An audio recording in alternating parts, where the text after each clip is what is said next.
Welcome my channel. Tonight's story is one of the darkest and most disturbing chapters buried in American history. We're going back to Natchez, Mississippi, 1856, to uncover the shocking case of one enslaved boy whose actions would lead to the downfall of 56 powerful aristocrats, shaking the foundations of an entire elite society. This isn't a rumor or a myth. It's a story pieced together from court whispers, plantation records, and testimonies history tried to erase. Before we go deeper, tell me in the comments where you're watching from, and don't forget to subscribe, because uncovering real, hidden historical truths like this takes serious research, time, and dedication, and your support keeps these stories alive. In Natchez, Mississippi, in the year 1856, the boy no one noticed was the one who saw everything. Born into slavery on the outskirts of the city, his name was rarely written down and never spoken with importance. He belonged to a plantation that supplied labor, food, and services to some of the wealthiest aristocratic families in Natchez, men whose names filled ledgers, churches, and political halls. From the moment the boy could walk, he was trained not for the fields, but for the houses. He cleaned floors polished by imported wax, carried trays through echoing hallways, and stood silently behind velvet curtains while powerful men discussed money, power, and secrets they assumed no slave could understand. He was small for his age, quiet, and observant, the kind of child masters preferred, because silence was mistaken for obedience. But silence gave him something far more dangerous: invisibility. He moved freely between homes as an errand runner and helper, often loaned out to neighboring estates for weeks at a time. This placed him inside drawing rooms, kitchens, and private quarters of Natchez's elite. He learned their routines, their habits, their indulgences. He saw how they treated enslaved people differently behind closed doors than they did in public. He saw cruelty disguised as civility, and mercy offered only when convenient. From an early age, the boy learned how the households worked from the inside. He watched cooks prepare elaborate meals for banquets that lasted hours. He carried wine decanters refilled again and again. He noticed which men favored which drinks, which women demanded special teas, which guests always requested the same dishes. While others saw only a child carrying plates, he was memorizing patterns. And patterns, once learned, are hard to unsee. There were rumors about his past, whispered among the enslaved quarters. Some said his parents had been separated and sold south when he was very young. Others claimed his mother had died under punishment, and his father vanished trying to escape. Whatever the truth, the boy carried a stillness that felt older than his years. He didn't cry much. He didn't speak unless spoken to. And when he did, his voice was soft and careful, as though every word had been weighed before leaving his mouth. By the time he reached his early teens, he had already served in multiple elite households across Natchez. This made him valuable, a slave, trusted, around wealth and guests. But trust, in this case, was built on a dangerous assumption that an enslaved child could not think beyond survival. What the aristocrats never considered was that survival, when paired with patience and memory, can become something else entirely. Inside these homes, the boy learned about more than food and chores. He overheard arguments, affairs, threats, and confessions. He heard men brag about violence committed against slaves on distant plantations.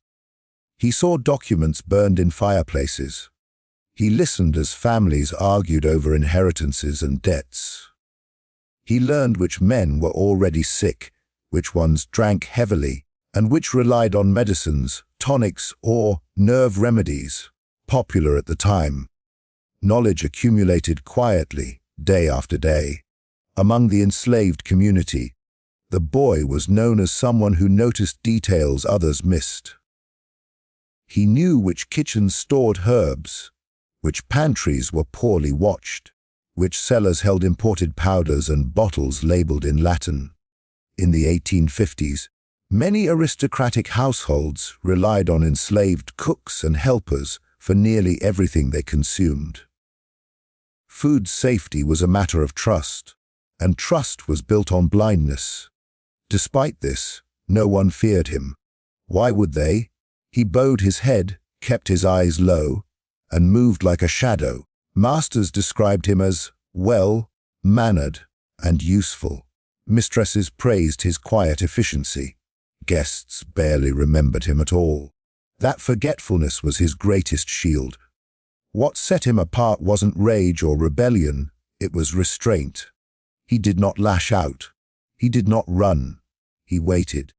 Each insult, each act of violence he witnessed, each life discarded without consequence added weight to something forming slowly inside him. But outwardly, nothing changed. He continued serving meals, pouring drinks, cleaning rooms where laughter echoed while suffering lived just outside the walls. By 1856, Natchez was a city obsessed with status. Aristocrats competed through wealth, parties, marriages, and influence. Their homes were symbols of power, and the boy had access to many of them. He had become a familiar presence, passed between families like property, never questioned, never suspected. And in a world built on hierarchy, the lowest figure was assumed to be the least dangerous. That assumption would prove fatal, because long before the first death shocked Natchez society, the enslaved boy had already learned everything he needed, not from books or teachers, but from the very people who believed he was incapable of understanding them.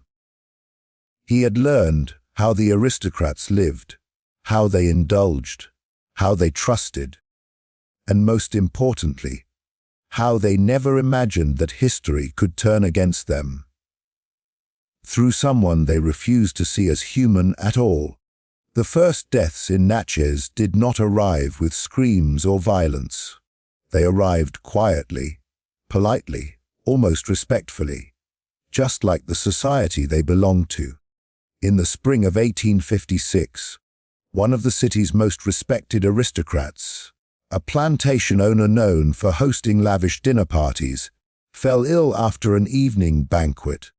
At first, no one was alarmed. Men of his age often complained of stomach troubles, and the doctors blamed rich food and excess drink. By morning, however, he was dead. His face bore no marks of struggle, his body no wounds. The death was ruled natural, unfortunate, and quickly forgotten. But then it happened again. 2 weeks later, another prominent figure, this time a lawyer with deep ties to several elite families, collapsed in his home after supper. Witnesses said he complained of a burning sensation in his throat and chest, followed by sudden weakness. He died before a doctor could arrive. Once more, the explanation was vague apoplexy, bad digestion, the stresses of high society. Natchez mourned briefly, then moved on. What no one noticed at first was the pattern. These men had attended the same social circles, dined in the same homes, and relied on the same network of enslaved servants who moved seamlessly between aristocratic households.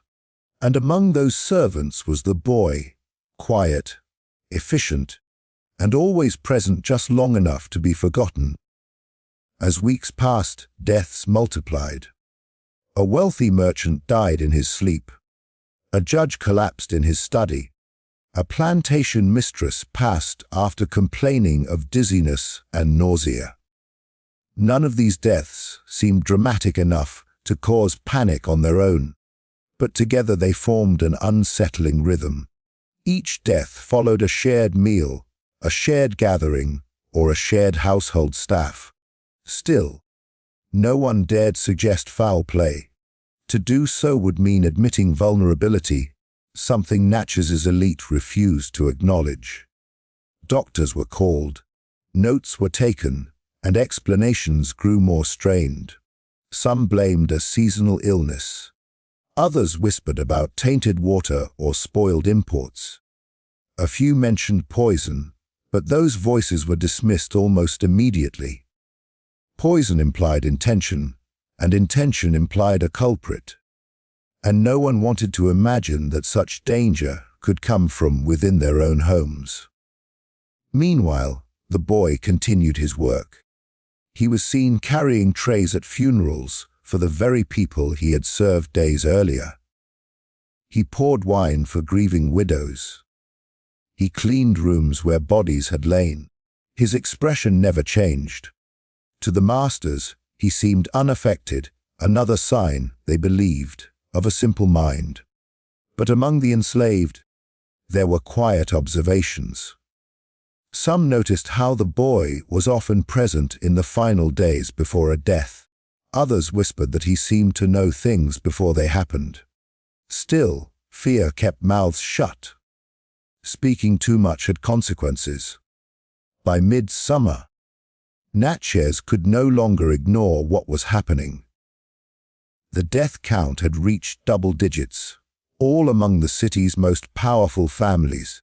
Funerals became frequent social events, grim gatherings where aristocrats eyed one another with forced smiles and unspoken suspicion.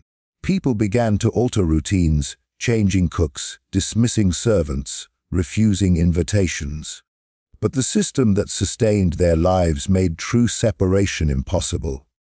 Enslaved labor was everywhere, woven into every meal, every drink, every breath of comfort. The boy adapted without effort.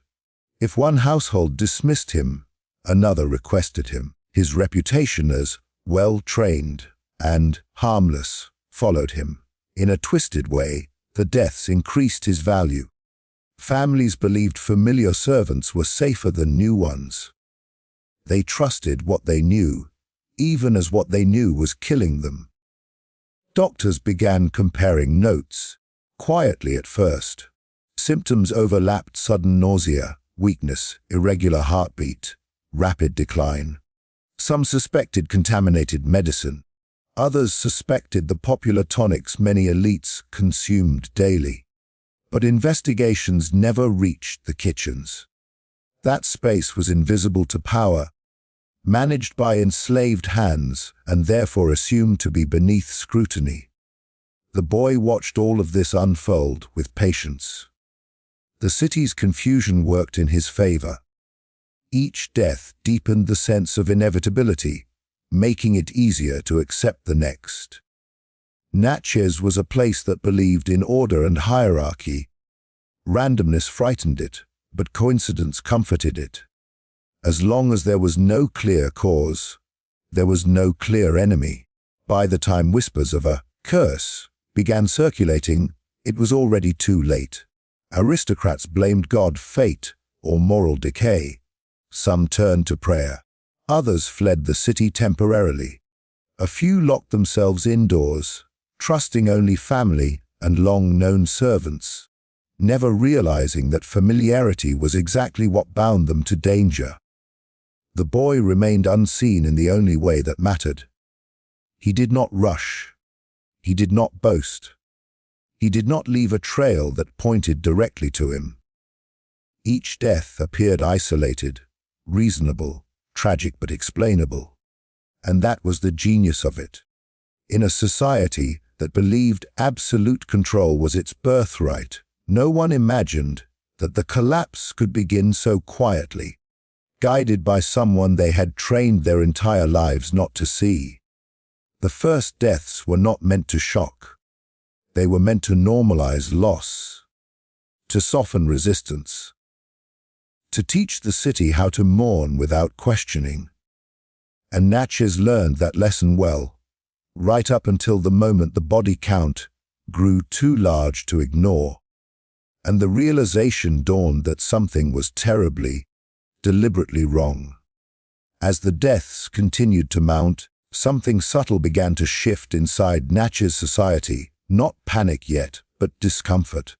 At first, the aristocrats had treated each death as an unfortunate coincidence, the kind that could be explained away by illness, stress, or God's will. But by late 1856, coincidence no longer felt convincing. Too many funerals, too many empty chairs at dinner tables, too many powerful names crossing out of ledgers at once. And with that realization came a dangerous question the city had never wanted to ask: who could be responsible? Suspicion did not arrive all at once. It crept in quietly, like a draft through a closed room. Families began replaying the final days of their loved ones, examining small details that once seemed meaningless. Who prepared the meals? Who served the drinks? Who had access to the private spaces of the home? For the first time, attention drifted downward, from the elite themselves to the invisible machinery that kept their lives comfortable. At first, suspicion turned inward. Aristocrats eyed one another with thin smiles and guarded conversations. Old rivalries resurfaced. Debts, affairs, inheritance disputes, all were reconsidered through a darker lens. Whispers circulated at church and social gatherings. Perhaps someone was settling scores quietly. Perhaps greed was at work. But these theories collapsed under their own weight. The deaths were too scattered, too widespread, too indiscriminate. No single rival benefited. No clear motive emerged. Then attention shifted again. Doctors, under pressure from grieving families, began comparing notes more openly. They noticed patterns not only in symptoms, but in timing. Many of the deaths followed social gatherings, dinners, receptions, private suppers, events where food and drink were prepared by enslaved staff, often shared across multiple households.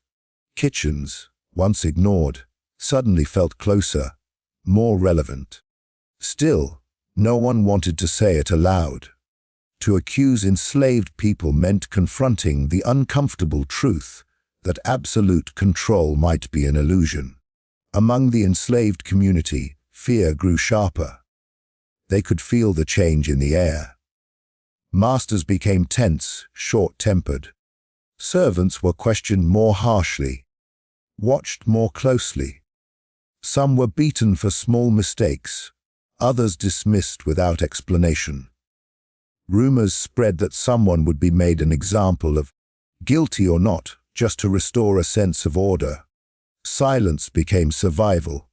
And yet, even as suspicion widened, it strangely narrowed at the same time. The boy remained largely untouched by it. If anyone should have drawn attention, it was him. He moved between households more than most. He was present at gatherings where multiple deaths later traced back. He worked in kitchens, dining rooms, and pantries. But the idea that a child, an enslaved child, could be orchestrating anything beyond chores was unthinkable to the ruling class. Their worldview simply did not allow for it. Intelligence, intention, and agency were qualities they reserved for themselves. Instead, suspicion fell on older servants, especially cooks and healers. A few were accused of using bad herbs or practicing forbidden rituals. One elderly woman was beaten and driven off a plantation after being blamed for a master's sudden illness. Another man disappeared entirely after questioning. These acts of cruelty were not about justice. They were about restoring control through fear. And the boy watched all of it. His behavior did not change. That, too, worked in his favor. He did not panic when questioned.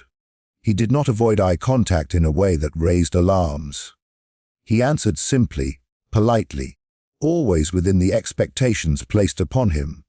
Masters described him as steady and untroubled. In a city unraveling under quiet terror, his calm presence was reassuring. Some families even requested him specifically, believing that familiarity meant safety. Ironically, that trust tightened the circle around them. By early autumn, a few aristocrats began to suspect that the danger was not coming from rivals or outsiders, but from within their own walls. Locks were added to pantries. Certain servants were reassigned. Meals became smaller, simpler.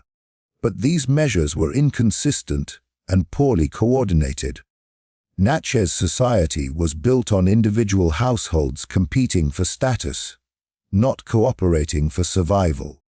Each family acted alone, and that isolation prevented any clear picture from forming. The boy's invisibility endured because it was structural. He existed at the intersection of assumptions: too young to be dangerous, too enslaved to be capable, too quiet to be noticed. Even when he stood in the same room as grieving aristocrats discussing the possibility of poison, no one lowered their voice around him. No one sent him away. Their words passed over his head, or so they believed. Among the enslaved, however, whispers grew darker. Some began to suspect that the boy was connected to the deaths, not through proof, but through instinct. He seemed untouched by the fear consuming everyone else. He always knew when to be somewhere, when to leave. A few noticed that he was never sick, never punished, never caught in the backlash that followed each death. Still, no one spoke openly. Accusing another enslaved person, especially a child, was dangerous in a world eager to punish. As suspicion drifted aimlessly across Natchez, the real threat remained precisely where no one was willing to look. The city's rigid hierarchy blinded it. The belief that power flowed only from the top down made it impossible to imagine a reversal. And so, while aristocrats searched for enemies who looked like them, or at least like adults, the boy continued moving freely through their homes, carrying trays, listening, waiting. Keynote 3 marks the moment when Natchez almost saw the truth, but couldn't accept it. Suspicion hovered near the right answer, brushed against it, even circled it. But acknowledging that the collapse of elite society might be guided by someone they had stripped of humanity was too threatening to their entire world order. And that refusal to truly see would cost them dearly as the chain reaction accelerated. And the city edged closer to a reckoning it no longer had the power to stop. By the time Natchez began to understand that the deaths were not isolated tragedies, but part of something far larger, the damage was already irreversible. What started as a handful of unexplained losses had quietly evolved into a chain reaction, one that moved faster than rumor and deeper than fear. The collapse did not come in a single dramatic moment. It unfolded slowly, methodically, as the foundations of aristocratic life cracked under their own weight. The first visible sign was social decay. Invitations stopped arriving. Grand dinners were cancelled. The once crowded parlors of Natchez elite stood empty, their chandeliers dark, their halls silent. Families who had once competed to host the most lavish gatherings now avoided one another entirely. Every visit felt dangerous. Every shared meal carried an unspoken question: will this be the last?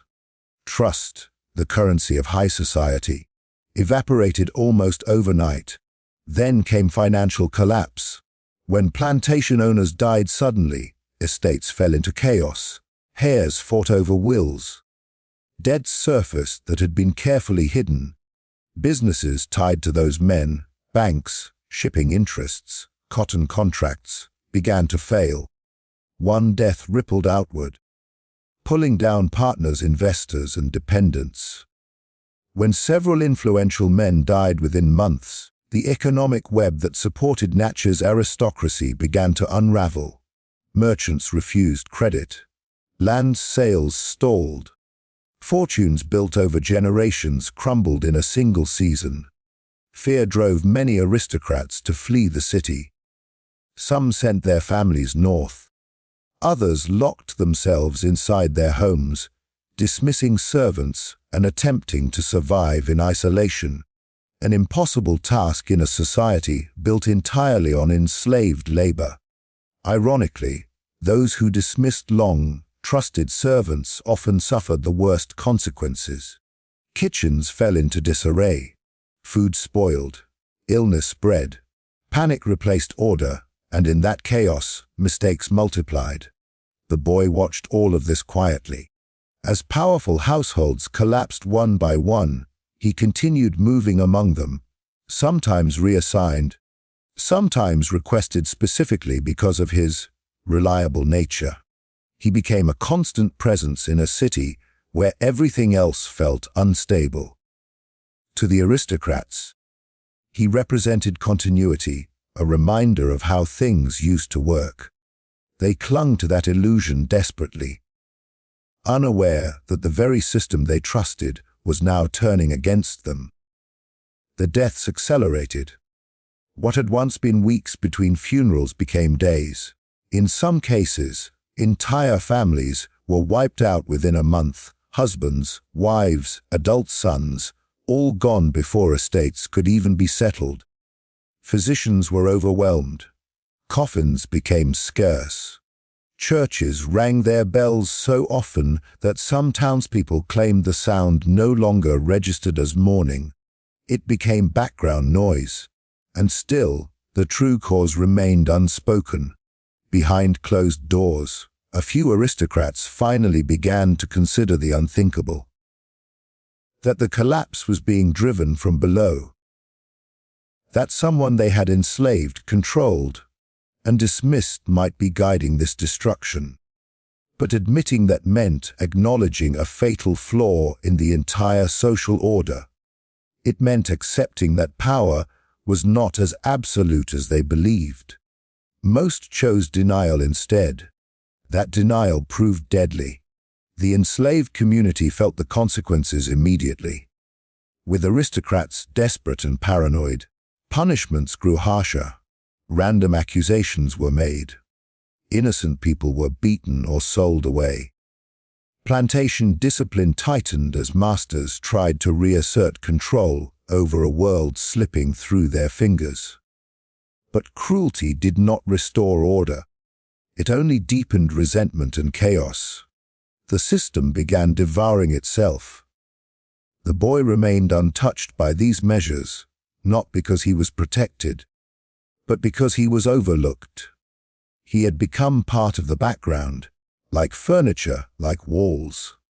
And while aristocrats fought one another, punished the wrong people, and chased false explanations, he continued operating within the cracks they created. Eventually, the collapse reached a point of no return.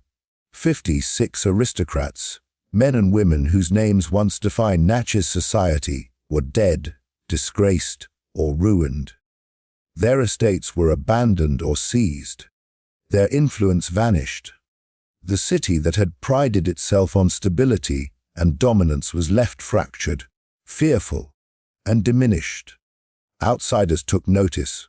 Neighboring towns whispered about Natchez as a cursed place. Trade shifted elsewhere.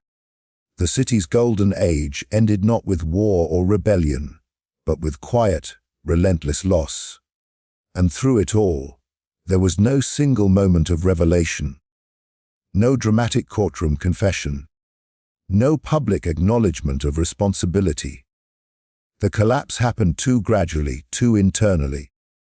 By the time people realized the scale of what had occurred, there was no power left to confront it. The boy did not stand atop the ruins to claim victory. He did not announce himself. That was never the point. The destruction of 56 influential figures was not about recognition, it was about consequence.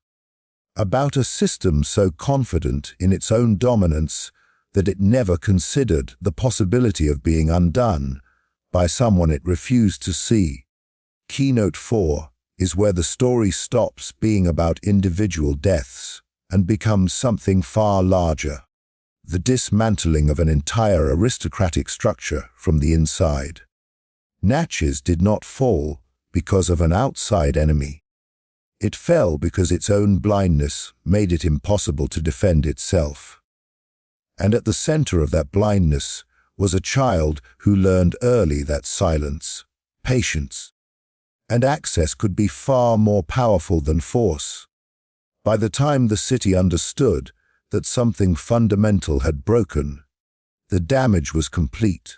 The aristocracy of Natchez was finished, not defeated in battle, but quietly erased, one trusted meal at a time. After the final deaths, Natchez did not erupt into outrage or revolution. Instead, it sank into an uneasy silence. The city carried on, but something essential had been hollowed out. Houses once filled with laughter and music stood shuttered, their windows dark, their gardens overgrown. Names that had dominated deeds, ledgers, and church records for generations simply vanished from daily conversation, spoken only in cautious whispers, or not at all. The end did not feel like justice or closure. It felt like an unanswered question that no one dared to examine too closely. There was no official reckoning, no grand investigation that named a single cause or a single culprit. The surviving elites preferred ambiguity. Records were altered, deaths attributed to illness, stress or misfortune. Doctors softened their language, clerks closed files.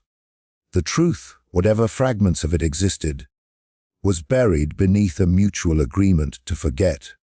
Natchez could not afford to look directly at what had happened, because doing so would require admitting that its power had been fragile all along. The enslaved community felt the aftermath differently. With so many masters gone, estates were broken apart. Some enslaved people were sold to settle debts, scattered across the South, torn from families they would never see again. Others were absorbed into surviving households, where fear ruled daily life. Masters watched more closely, trusted less, punished faster. The violence did not end with the aristocrats' collapse. It shifted downward, redirected at those with the least protection. Yet something subtle had changed. The illusion of invulnerability was gone. Even the harshest masters could not fully erase the memory that power had once failed them. That knowledge lingered in glances, in hesitations, in the way orders were given and obeyed. Control was still enforced, but it was no longer effortless. Fear had crept into the spaces where certainty once lived. As for the boy, history did not record his fate clearly. That absence is telling. He did not become a legend in his own lifetime. There were no songs, no trials, no written confessions. He slipped out of the city's story the same way he had moved through its homes, quietly, unnoticed, leaving behind only effects, not evidence. Some believed he was sold south. Others claimed he died young. A few whispered that he escaped, carrying his knowledge and his silence with him into another place. No version could be proven, and that uncertainty became part of the legacy. What remained undeniable was the impact. 56 aristocrats gone meant more than a body count. It meant a redistribution of influence. Smaller landowners rose cautiously. Outside investors moved in. Natchez never fully regained the dominance it once enjoyed. Its reputation shifted from untouchable stronghold to cautionary tale. People spoke of the city with a mix of fascination and dread, as if something invisible still lingered in its kitchens and corridors. In later years, especially after the Civil War, fragments of the story resurfaced in altered forms. Some accounts framed the events as divine punishment, a moral reckoning for cruelty and excess. Others dismissed them as exaggerated folklore, insisting no single thread connected the deaths. Both interpretations served the same purpose. They removed human agency from the narrative. They allowed people to talk about what happened without confronting how and why it was possible. But beneath those explanations lay a more uncomfortable truth. The tragedy of Natchez was not that so many powerful people died. It was that the system they built made those deaths possible in the first place. A society that depends on invisibility, on refusing to see the humanity of those who sustain it, creates blind spots large enough to swallow itself. The boy did not invent that weakness. He discovered it, learned it, and moved within it. Keynote 5 is about legacy, not vengeance. The story does not end with triumph or defeat, but with a warning written into the city's bones. Power that refuses accountability becomes fragile. Control maintained through denial invites collapse. Natchez learned this lesson, not through rebellion or war, but through quiet disruption that exposed how little its rulers truly understood the world they commanded. Today, the grand homes still stand, restored and admired, their histories carefully curated. Tour guides speak of architecture, wealth, and elegance. Rarely do they linger on the season when the city's elite vanished one by one. And almost never do they mention the boy. Yet his absence from the story is itself a presence, a reminder that history often records the fall of the powerful without naming the forces that made the fall inevitable. The darkest secret of Natchez is not simply that one enslaved boy brought down 56 aristocrats. It is that he could do so at all, without being seen. Because the city had trained itself not to look,